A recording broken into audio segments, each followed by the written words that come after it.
So আজ আমরা দেখতে চলেছি 2008 সালে মুক্তি পাওয়া একটা সার্ভাইভাল অ্যাডভেঞ্চার মুভি যার নাম সিটি অফ এম্বার। তো আর দেরি না করে শুরু করা যাক। মুভির শুরুতে আমরা দেখতে পাই সূর্যের মতো দেখতে আরো একটি সূর্য আমাদের পৃথিবীর কাছে চলে আসে, যার কারণে পৃথিবীর পুরো এনভায়রনমেন্ট চেঞ্জ হতে থাকে।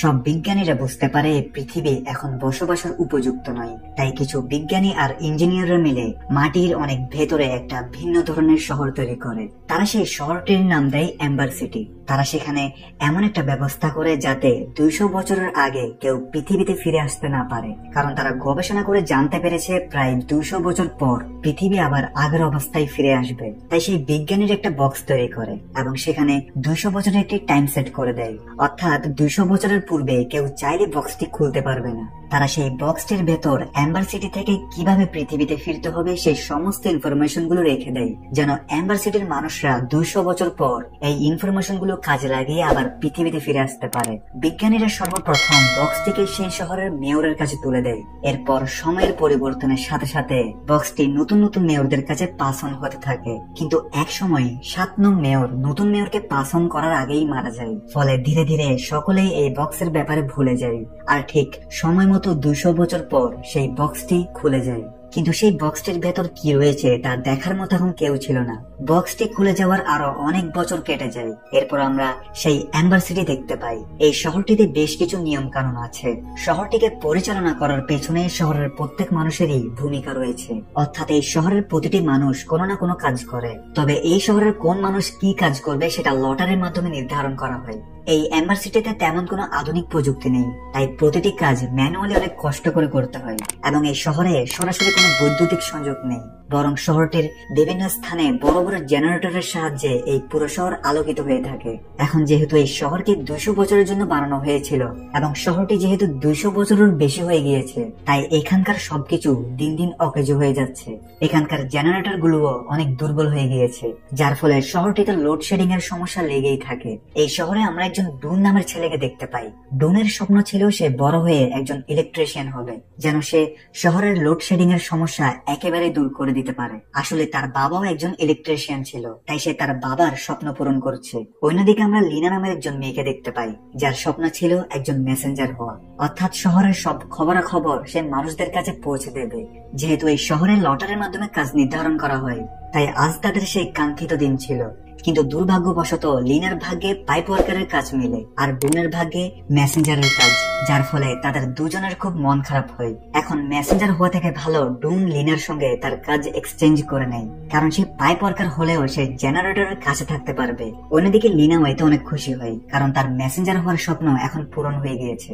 এরপর লিনা তার খুশি মন নিয়ে তার ঘরে গিয়ে তার দাদিকে এই খুশির খবরটি দেয়। তার দাদির অনেক বয়স হয়েছে, এ কারণে তার স্মৃতিশক্তি অনেক কমে গিয়েছে। সে লিনাকে বলে, তোমার বাবার কথাটি তোমার সবসময় মনে রাখা উচিত। আসলে লিনার বাবা মারা যাওয়ার আগে সে লিনাকে বলেছিল বাহিরের একটা আলাদা দুনিয়া রয়েছে, আর একদিন আমাদের থেকে সেই দুনিয়ায় চলে যেতে হবে। লিনার বাবা তাকে সেই বক্সটির ব্যাপারেও বলে, যেটার ভেতর বাইরে যাওয়ার নকশা রয়েছে, কিন্তু লিনা থেকে এই সব কথাগুলো মিথ্যা মনে হয়। যাই হোক, এর পরের দিন যখন লিনা একটা মেসেজ নিয়ে তার আন্টির কাছে পৌঁছায়, তখন তারা সেখানে একজন পাগল লোককে দেখতে পায়।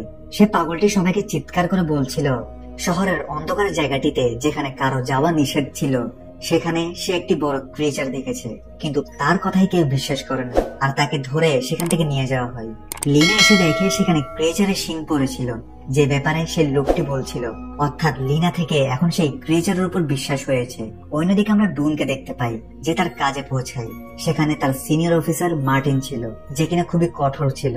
ডুন এখানে এসে বুঝতে পারে তাদের এই শহর ধীরে ধীরে ধ্বংসের পথে যাচ্ছে, কারণ শহরের পাইপলাইন গুলোতেও প্রচুর পরিমাণে সমস্যা রয়েছে, আর সেই সমস্যাগুলো সমাধান করার জন্য যে প্রয়োজনীয় সরঞ্জামগুলো দরকার সেগুলোর কোনো কিছুই এই শহরে নেই। শহরের পাইপলাইন এবং জেনারেটর গুলোকে ঠিক করতে গিয়ে এখন পর্যন্ত অনেকজনের প্রাণ গিয়েছে, কিন্তু এতে তাদের কোনো উন্নতি ঘটেনি। কিন্তু তাদের শহরের এমন ভয়াবহ অবস্থা সম্পর্কে শহরের কেউ জানে না। মার্টিন ডুনকে আরো বলে, এই সিটি প্রায় ধ্বংসের দিকে, এখানে আমরা চাইলেও এখন কিছু করতে পারবো না। আমরা শহরটির উন্নয়নের জন্য চেষ্টা তো করেছি, কিন্তু উন্নয়নের জন্য পর্যাপ্ত পরিমাণ উপাদানগুলো আমাদের নেই, তাই এখন শুধু আমরা অপেক্ষা করতে পারি। অর্থাৎ আমরা সেই দিনটির অপেক্ষা করছি যেদিন আমাদের শহরটি পুরোপুরি ধ্বংস হয়ে যাবে। যেহেতু শহর ধ্বংস হয়ে যাবে, তাই সেখানকার সকল কর্মচারী হাল ছেড়ে দিয়েছে।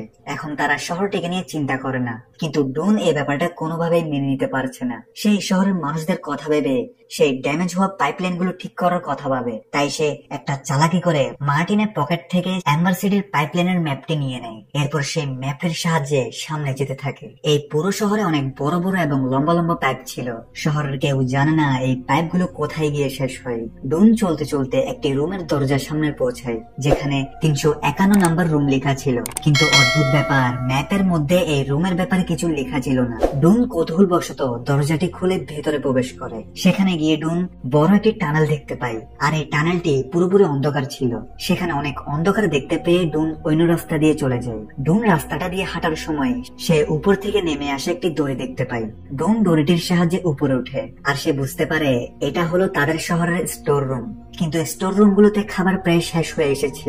এটা দেখে সে খুব দুঃখ পায়। তখনই সেখানে গার্ড চলে আসে, যে তাকে ধরে ফেলে এবং সে তাকে সেখান থেকে বের করে দেয়। আর তখনই তাদের শহরে লোডশেডিং হয়। যদিও জেনারেটরকে ঠিক করে ফেলা হয়, কিন্তু এখন সবাই বুঝতে পারে জেনারেটর এখন খুবই দুর্বল হয়ে গিয়েছে। শীঘ্রই এই শহর অন্ধকার হয়ে যাবে। বিদ্যুৎ ফিরে আসার পর লিনা তার দাদির সাথে দেখা করতে যায়। তখন তার দাদি তাকে কিছু একটা বলার চেষ্টা করছিল, কিন্তু সে ভালোভাবে বলতে পারছিল না। তখন লিনা কিছুটা বুঝতে পারে তার দাদি বলছে তাদের বাড়িতে একটি বক্স রয়েছে যেটা তাদের কাজে আসবে। আসলে লিনার বংশের একজন এই শহরের 7 নং মেয়র ছিল, যার হঠাৎ মৃত্যুতে সে আর পরবর্তী মেয়রকে সেই বক্সটি দিতে পারেনি। লিনা সেই বাড়িতে বক্সটি খুঁজতে থাকে, আর অবশেষে লিনা সেই বক্সটি পেয়ে যায়। এখন লিনা এটা বুঝতে পারে না সেই বক্সটির সাহায্যে কি করবে। এমনকি লিনার দাদি যেহেতু একজন বৃদ্ধ মানুষ ছিল, তাই সেও ভালোভাবে কিছু মনে করতে পারছিল না। এরপর লিনার কাছে একটি মেসেজ পৌঁছানোর কাজ আসে, আর এই মেসেজটি মেয়রের কাছে পৌঁছাতে হবে। এখন লিনা সেই মেসেজটি নিয়ে মেয়রের কাছে চলে যায়। লিনা সেখানে পুরনো সব মেয়রদের ছবি দেখতে পায়। সেই মেয়রগুলো কোন এক সময় শহরের মেয়র ছিল। এখানে লিনা তাদের বংশের মেয়রকে দেখতে পায়, যার হাতে সে বক্সটি ছিল, যে বক্সটি কিনা কিছুক্ষণ আগে সে খুঁজে পেয়েছে। এরপর লিনা মেসেজ পাঠানোর জন্য বর্তমান মেয়রের কাছে আসে। লিনা সেখানে লক্ষ্য করে লিনাকে দেখে সেই মেয়র ডয়ারের ভেতর কিছু একটা লুকানোর চেষ্টা করছে। যাই হোক, মেয়রকে মেসেজ দিয়ে লিনা এরপর সেই ক্রিয়েচারের শরীরের অংশটি ডুনের সাথে শেয়ার করে। এখানে আমরা জানতে পারি লিনা এবং ডুনের মধ্যে ভালো বন্ধুত্ব তৈরি হয়েছে, তাই তারা একে অপরের সঙ্গে সবকিছু শেয়ার করে। ডুন ক্রিয়েচারের অংশটিকে দেখে বলে এটা তো গুবরে পোকার শরীরের অংশ, কিন্তু গুবরে পোকা এত বড় কিভাবে হতে পারে। ডুন এ ব্যাপারে তার বাবার কাছে জিজ্ঞেস করে। তার বাবার কাছে এর কোনো জবাব ছিল না। তার বাবা তাকে এসব জিনিসের চক্করে পড়তে নিষেধ করে। অন্যদিকে শহরের সবাই টেনশনে ছিল, কারণ শহরের খাবার, ওষুধ সবকিছুর সাপ্লাই শর্ট হয়ে গিয়েছে। এদিকে লিনা সেই বক্সের রহস্য বোঝার চেষ্টা করে। লিনা সেই বক্সটির কথা ডুনকে বলে। এরপর তারা সেই বক্সের ভেতর একটা চিহ্ন দেখতে পায়, আর সেই বক্সের ভেতরে কিছু টুকরো টুকরো কাগজ পড়েছিল। কাগজটিতে কিছু একটা লেখা ছিল, এবং সেখানে একটা কাচের টুকরো পড়েছিল। আর সেই টুকরো টুকরো কাগজগুলোকে জোড়া লাগিয়ে তারা বুঝতে পারে এখানে অ্যাম্বার সিটি থেকে বের হওয়ার সমস্ত ইনফরমেশন দেওয়া আছে। অর্থাৎ এটা হলো অ্যাম্বার সিটি থেকে বের হওয়ার রাস্তা, যেটা একটা টানেলের মাধ্যমে শুরু হয়, এবং সেখানে 351 নাম্বার রুমটির ব্যাপারেও বলা ছিল। তাই লিনা আর ডুন সেই রুমটির কাছে পৌঁছায়। তখনই তারা সেখানে একজন ল্যাংড়া মানুষকে পালিয়ে যেতে দেখে। এরপর তারা সেখানে কিছু খাবারের প্যাকেট দেখতে পায়, যেগুলো কিনা অনেক দামি খাবার ছিল। আর এই খাবারগুলো অনেকদিন আগেই তাদের শহর থেকে ফুরিয়ে গিয়েছিল। তাই তাদের মনে প্রশ্ন জাগে, তাদের শহরে তো অল্প দামের খাবার পাওয়া যায় না, তাহলে এত দামি খাবার এখানে কিভাবে এলো। তখনই সেখানে সেই ক্রিয়েচার চলে আসে। তাই তারা দুজনেই পালিয়ে সেই স্টোর রুমটিতে চলে যায়। তখনই লিনা দেখে ডুন যে হেলমেটটি পরেছিল সেটা তার বাবার, কারণ সেখানে তার বাবার নাম লেখা ছিল। তাই লিনা তার আন্টির কাছে এই ব্যাপারে জিজ্ঞেস করে। তাকে তার বাবার ব্যাপারে একটা সিক্রেট বলে দেয়, যেটা সে এতদিন লিনাকে বলেনি। তোমার বাবার অনেক শখ ছিল এই শহর থেকে বের হওয়ার, আর তিনি বিশ্বাস করতেন এই শহরের বাহিরেও একটা জায়গা আছে। তাই লিনার বাবা সবসময় সেই জায়গাটার খোঁজ করত, আর সেই জায়গাটা খুঁজতে গিয়েই লিনার বাবা পানিতে ডুবে মারা যায়। এবং সে এই কথাগুলো শোনার পর লিনা তার বাড়ির দিকে ফিরছিল, কিন্তু তখন সে লুপারকে দেখতে পায়। আর লুপার হলো সেই ব্যক্তি যে কিনা এই পুরো শহরের গার্ডের দায়িত্ব পালন করে। লুপারকে দেখে লিনা বুঝতে পারে টানেলের ভেতর সেই ল্যাংড়ানো ব্যক্তিটি লুপারই ছিল। এখন লিনার মনে অনেক সন্দেহ জাগে, তাই সে ডুনকে নিয়ে আবার সেই স্থানটিতে পৌঁছায়। আর এবার তারা টানেলের অনেক ভেতরে গিয়ে দেখতে পায় এই শহরের মেয়র লুপারের সাহায্যে অনেক খাবার সংরক্ষণ করে রেখেছে। এখানে শুধু তারা নিজেদের স্বার্থের জন্য সাধারণ মানুষদের বোকা বানিয়েছে। তখন তারা সেখানে কোনো মানুষের উপস্থিতি টের পেয়ে সেখান থেকে দৌড়ে পালিয়ে যায়। তারা দুজন মিলে তখন লিনার বাড়িতে আসে, যেখানে তারা লিনার বাবার একটি পুরাতন রেডিও খুঁজে পায়, যেখানে ডুম তার বাবার আওয়াজ শুনতে পায় এবং সে বুঝতে পারে লিনার বাবার সাথে তার বাবাও এখান থেকে বের হওয়ার মিশনে ছিল। ডুম তার বাবার কাছে যায় এবং বলে, আমি জানি লিনার বাবার সাথে আপনিও ওনার মিশনে ছিলেন, আপনি এখান থেকে বের হতে চেয়েছিলেন, আমাদের সে অনুসন্ধান আবার করা উচিত। কিন্তু তার বাবা চায় না সে আবার মিশনে নামুক, কারণ এই মিশনের কারণেই লিনার বাবার মৃত্যু হয়েছে। অন্যদিকে লিনা মেয়রের স্বার্থপরতার কথা সবাইকে বলতে চাইছিল, কিন্তু মেয়রের লোকগুলো মেয়রের সাথে মিলে রয়েছে, তাই তারা লিনাকে মেয়রের কাছে নিয়ে যায়। লিনা দেখে মেয়রের কাছে একটা বেস রয়েছে, যেখানে সেই কাঁচের টুকরোটির মতো একটা চিহ্ন রয়েছে। তখন সেখানে লোডশেডিং হয়, আর এই সুযোগেই লিনা মেয়রের গলায় থাকা সেই বেসটি নিয়ে সেখান থেকে পালিয়ে যায়। আর যখন তারা মেয়রের বেসের সাথে সেই কাঁচের টুকরোটি মিলিয়ে ফেলে, তখন সেখানে একটা কমপ্লিট চিহ্ন তৈরি হয়, যেটা জেনারেটর রুমের দরজায়ও ছিল। এদের লাগে এটা হয়তো সেই জেনারেটর রুমের চাবি। অন্যদিকে শহরে মেয়র লিনা এবং ডুনকে ক্রিমিনাল ঘোষণা করে দেয় এবং বলে যে তাদেরকে ধরতে পারবে তাকে পুরস্কৃত করা হবে। এদিকে লিনা লুকিয়ে তাদের শহরে এসে তার ছোট বোনকে নিয়ে তারা সবাই জেনারেটর রুমের কাছে পৌঁছায়, কিন্তু দুজন অনেক চেষ্টা করেও সেই জেনারেটর রুমের লক খুলতে পারে না। তখন লিনা ম্যাপটিকে চেক করে বুঝতে পারে জেনারেটরের কিছু চিহ্নের সাথে ম্যাপটির হুবহু মিল রয়েছে। তারা তখন ম্যাপটিতে দেওয়া ক্লু অনুযায়ী একটা আলমারিকে সরায়। তখন তারা ভেতরে একটি রাস্তা দেখতে পায়, সেখানে অনেক আলমারি রাখা আছে। এরপর তারা পরের ক্লু অনুযায়ী সেখানে জাহাজের একটা স্টিয়ারিং হুইলকে ঘোরায়, আর সেটা ঘোরানোর সঙ্গে সঙ্গে সেখানে একটা সিক্রেট চেম্বার ওপেন হয়, যেটার ভেতরে একটি আলমারি চলে যায়। আর এরাও যখন চেম্বারটির একদম ভেতরে প্রবেশ করে, তখন তারা দেখতে পায় তাদের সামনে একটা নদী বয়ে যাচ্ছে। আর তারা যেটাকে এতক্ষণ আলমারি ভাবছিল, আসলে সেটা আলমারি ছিল না, বরং এক ধরনের নৌকা ছিল, যেটা এখান থেকে বের হওয়ার জন্য বানানো হয়েছে। তারা দেখতে পায় সেই নৌকাটি একটি রোলারের কাছে গিয়ে ধ্বংস হয়ে গিয়েছে, আর এই রোলারের কারণেই লিনার বাবা মারা গিয়েছে।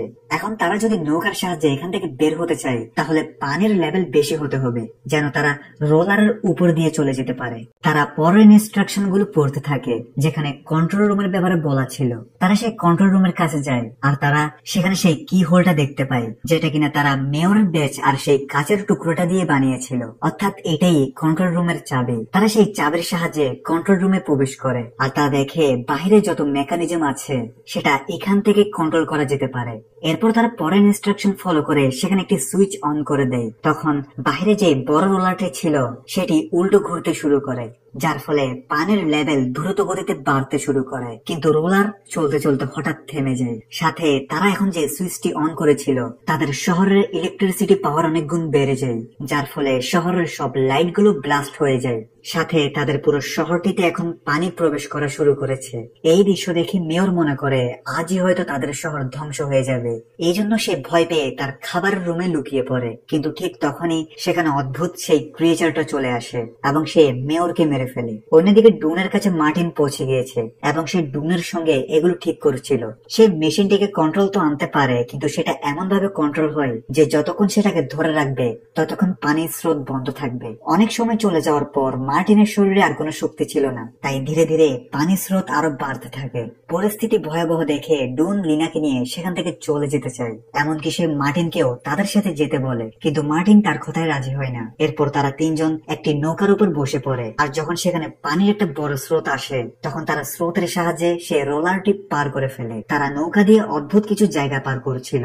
এরপর তারা একটা টানেলের ভেতর দিয়ে একটা বিশাল স্লাইডে পৌঁছায়। তারা সেই স্লাইডটির মাধ্যমে নিচে নেমে আসে। তখন তারা দেখতে পায় তারা এখন এমন একটা জায়গায় পৌঁছে গিয়েছে যেখানে দূর থেকে তারা একটা আলো দেখতে পাচ্ছে। সেখানে যাওয়ার জন্য অনেক লম্বা সিঁড়ি রয়েছে, আর এই সিঁড়িগুলোকে পার করে তারা সেই জায়গায় পৌঁছে যায়। কিন্তু সেখানে তারা সবকিছু অন্ধকার দেখতে পায়। তারা বুঝতে পারে এই জায়গাটি লাইফলেস, আর নতুন জায়গার সন্ধান করে তারা সময় নষ্ট করেছে। কিন্তু এর কিছুক্ষণ পর আকাশে সূর্য ওঠে, আর এরা দেখতে পায় সব জায়গায় সবুজ গাছপালা। আসলে 2 বছরের মধ্যে পৃথিবী পুরোপুরি ঠিক হয়ে গিয়েছে, আর এরা বুঝতে পারে তারা অবশেষে পৃথিবীতে পৌঁছে গিয়েছে। তারা পৃথিবীর সৌন্দর্য উপভোগ করতে থাকে। তখন তারা একটা পাখিকে দেখতে পায়। তারা পাখিটির পিছু করে সামনে যেতেই তারা খুবই গভীর একটি গর্ত দেখতে পায়, আর সেই গর্তটি দিয়ে তারা পুরো এম্বার সিটিকে দেখতে পারছিল। এরপর তারা তাদের লেখা একটি চিঠি একটি পাথরের সঙ্গে বেঁধে সেই গর্তের মাধ্যমে এম্বার সিটিতে পাঠিয়ে দেয়, যাতে করে এম্বার সিটির মানুষেরা এই নতুন পৃথিবী সম্পর্কে জানতে পারে। আর চিঠিতে দেওয়া ম্যাপের সাহায্যে তারা এই পৃথিবীতে চলে আসতে পারে। আর সৌভাগ্যক্রমে ডুনের বাবা সেই চিঠি কুড়িয়ে পায়, যার ফলে সে বুঝতে পারে পৃথিবীতে ডুন আর লিনা পৌঁছে গিয়েছে, অর্থাৎ এম্বার সিটির সমস্ত লোক যারা কিনা 200 বছর ধরে পৃথিবীর গভীর